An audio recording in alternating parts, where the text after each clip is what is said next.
Good morning. मैं आज NMR की 8th क्लास ले रहा हूँ। इससे पहले मैंने आपको जो एनएमआर सिग्नल है उसके 4 करेक्टरिस्टिक्स बता दिए थे, जिसमें मैंने आपको कहा था number of signal, position of signal, peak area, peak intensity, और लास्ट हमने कहा था स्प्लिटिंग ऑफ सिग्नल। अब यहाँ जो हम ले रहे हैं, यहाँ पर हम ले रहे हैं कपलिंग कांस्टेंट।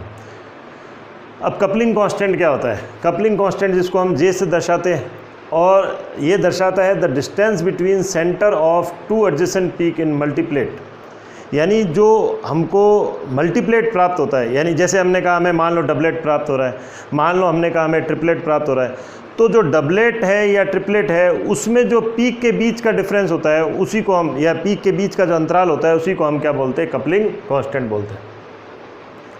और ये जो कपलिंग कांस्टेंट है ये पर्टिकुलर जे इज़ कांस्टेंट, ये मैंने लिख रखा है यहाँ पे। जे क्या होता है? स्थिरांक होता है।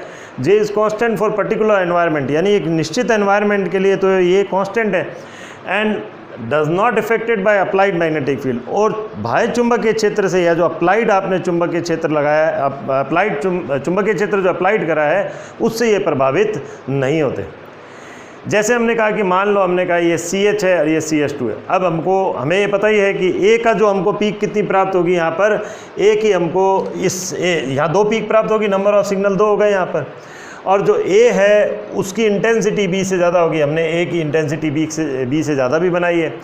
और यहाँ पर ये जो हमने कहा A जो है वो इस B के कारण, B के 1 प्रोटॉन के कारण, B के 1 प्रोटॉन के कारण कितने में उसका विपाटन हो जाएगा पीक का? वो हो जाएगा 2 में, यानी 1 + 1, यानी हमको यहाँ 2H का, यानी 2H तो इसके लिए हो गया CH2 के लिए, 2H का हमको डबलेट प्राप्त होगा। डबलेट किस वजह से? इसकी वजह से। इसी प्रकार से ये जो है, ये B की जो पीक है वो ये रही, यानी 1H 1 प्रोटॉन, और वो पास वाले CH2 के कारण कितने में टूट गया? 1H कितने में टूट गया? वो ट्रिपलेट में टूट गया, यानी हमको 3 पीक अब उसकी प्राप्त होगी।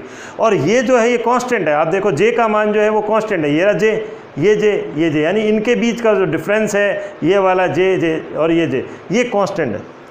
अब ये जो इनके जो पीक मल्टीप्लेट के बीच का जो डिफरेंस है उसको तो हम J से दिखाते हैं। तो ये डिफरेंस क्या होते हैं? ये हमने कहा ही था, हम डेल्टा से या टॉ स्केल पे दिखाते हैं, यानी वो केमिकल शिफ्ट को दर्शाते हैं। अब मान लो हमें कोई 2 पीक ऐसे प्राप्त हो गई, मान लो हम कह रहे हैं हमें 2 पीक ऐसे प्राप्त हो गई। अब हमें ये नहीं पता कि ये पीक डबलेट है या 2 सिंगलेट है।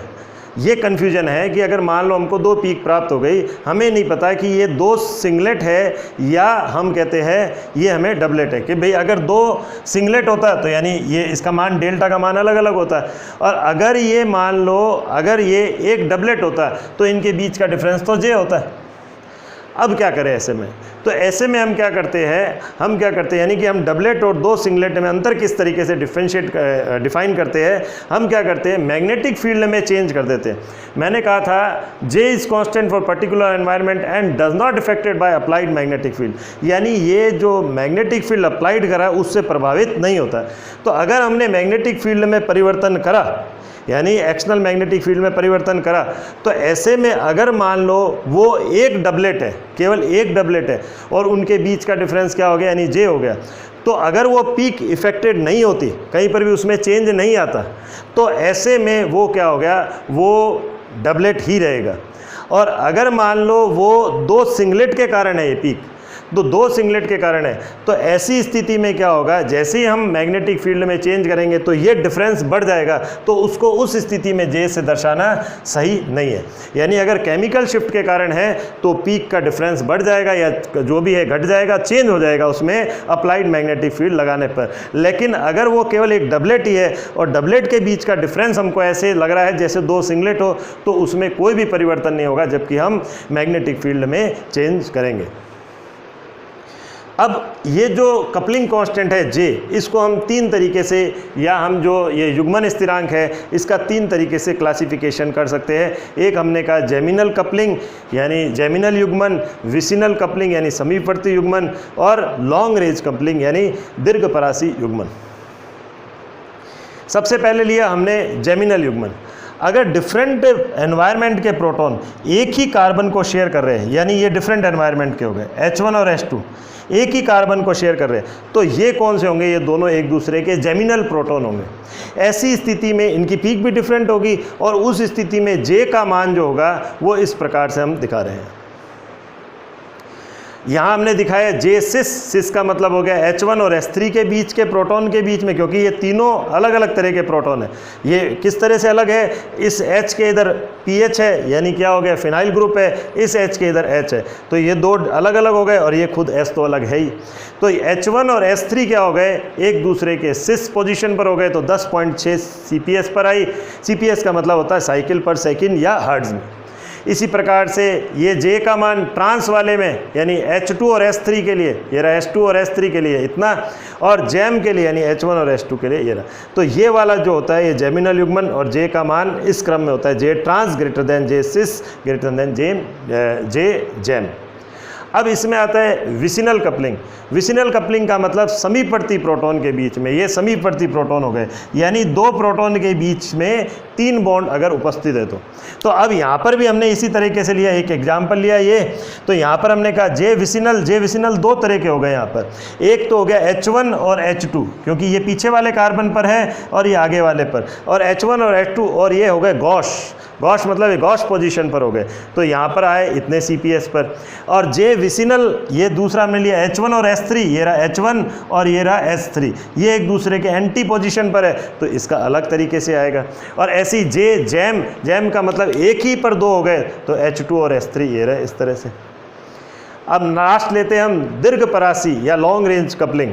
इसमें किस प्रकार से होगा? जनरली क्या होना चाहिए कि 2 प्रोटॉन के मध्य 3 बॉन्ड होने चाहिए, यानी कि वो पास निकटवर्ती प्रोटॉन होने चाहिए, निकटवर्ती यानी पड़ोसी कार्बन पर ही प्रोटॉन होना चाहिए, तो ही उनके बीच में कपलिंग पाई जाती है। लेकिन कई बार ऐसा होता है अगर पाई बॉन्ड आ रहा है तो ऐसी स्थिति में 3 से अधिक बॉन्ड की स्थिति में भी कपलिंग हो रही होती है, तो ये कपलिंग है, ये H और इस H के बीच में। जबकि यहाँ देखें हम तो ये एक कार्बन छोड़कर फिर अगले कार्बन पर है प्रोटॉन, इसी प्रकार से यहाँ पर भी है। तो इनके बीच में जो कपलिंग होगी वो उनके लिए कपलिंग कांस्टेंट कितना होगा? ये J इस प्रकार से होगा। तो ये हमने डिफरेंट कपलिंग दिखाई है और उनके कपलिंग कांस्टेंट की वैल्यूज़ दी है। हालांकि ये कपलिंग कांस्टेंट की वैल्यू याद करने के लिए नहीं होती, लेकिन हम ये कहते हैं कि एक मॉलिक्यूल के लिए ये वैल्यू फिक्स होती है, जो हम अभी नेक्स्ट जब हम एप्लीकेशन लेंगे उसमें ये आएगा।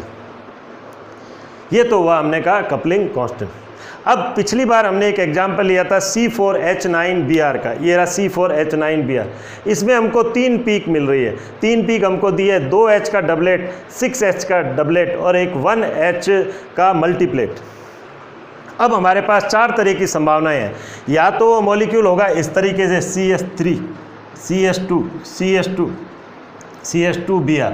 तो इस स्थिति में तो हमें कितने सिग्नल प्राप्त हो गए? इस स्थिति में हमें 4 सिग्नल प्राप्त हुए, जबकि यहाँ क्वेश्चन में हमें क्या दे रखा है? 3 ही सिग्नल। तो ये तो जो चॉइस है वो तो गलत हो गई।